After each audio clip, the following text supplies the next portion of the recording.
আবৃত্তি করছি কবি ফেরদৌস আহমেদের এক মুঠো ভাতে। শ্রাবণের ভরা নদী হেলে দুলে চলে, বাঁকা ঢেউ ডেকে কয় নেমে আয় জলে। ডেকে কয় আয় খোকা নেমে আয় ওরে, দুরন্ত সাঁতরিয়ে মন নেবে ভরে। এলোমেলো বাঁয়ে লাল শাপলারা দুলে, দোলে দোলে বলে খোকা আয় নেবে তুলে। কিনারায় ডান কানা কিলবিল করে, বলে এসে আমাদের নিয়ে যাও ধরে।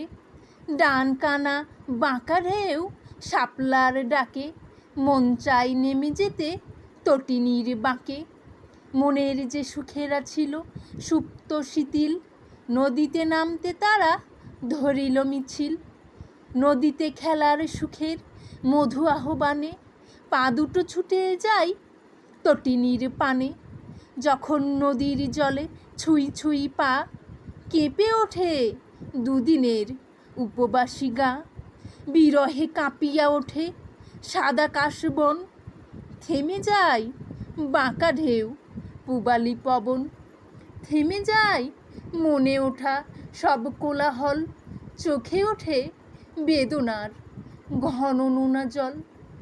ভরা নদী বয়ে যায় নিয়ে সব সুখ, তীরে বসে আমি শুধু মুছে যাই চোখ। আমি আছি নদী আছে, আছে তার জল, গায়ে শুধু নাই মোর খেলিবার বল। হাত পা অবশ অচল, পেটে ভাত নাই, নদীর জলের খেলা হলো না কোথায়। আমাদের সুখ নেই প্রকৃতির হাতে, আমাদের সব সুখ এক মুঠো ভাতে।